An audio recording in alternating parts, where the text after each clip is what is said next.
Mon cher Jules Boscherini, bonjour. Bonjour Maxime, bonjour à tous. 7h41 et on en parle avec vous Jules, cette polémique autour de la chef de file pour changer des écologistes, une certaine Marine Tondelier. Une polémique, et est-ce que vous parlez anglais Maxime? Oh bah yes of course mon cher Jules. Alors si je vous dis en anglais deportation, comment est-ce que vous le traduiriez? Bon alors yes of course mais pas jusque là quand même.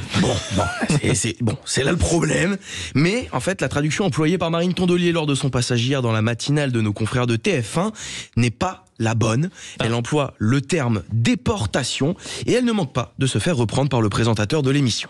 Navires pour aller briser ce blocus qui est illégal, cruel et moyenâgeux. La déportation. C'est le terme juridique. Arrêtez. C'est le terme juridique qui est dans les papiers, israéliens. Voilà. Arrêtez. Vous savez très bien ce que signifie la déportation. C'est une mesure juridique. Je suis désolée d'employer le terme qui est utilisé par les autorités elles-mêmes. Je n'en ai pas d'autre.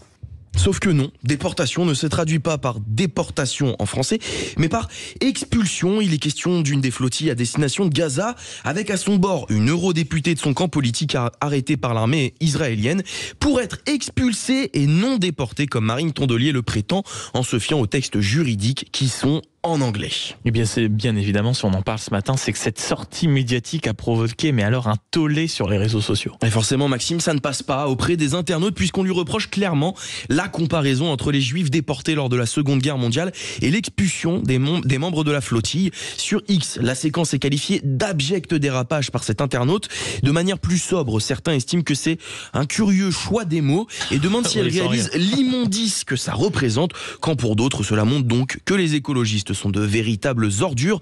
Quoi qu'il en soit, travailler son anglais semble donc une nécessité pour Marine Tondelier parce que oui, les mots ont tous un poids et une importance. Alors à l'avenir, peut-être faudrait-il faire attention à ceux qui sont employés ou alors tout simplement faire appel à un traducteur. Non mais ça c'est sûr, et ce que j'adore dans l'extrait que vous avez diffusé, c'est le flegme de Bruce Toussaint qui présente cette émission, qui fait Marine Tondelier, arrêtez, on sent tout le désespoir dans la voix. C'était le On en parle, signé Jules Boscherini.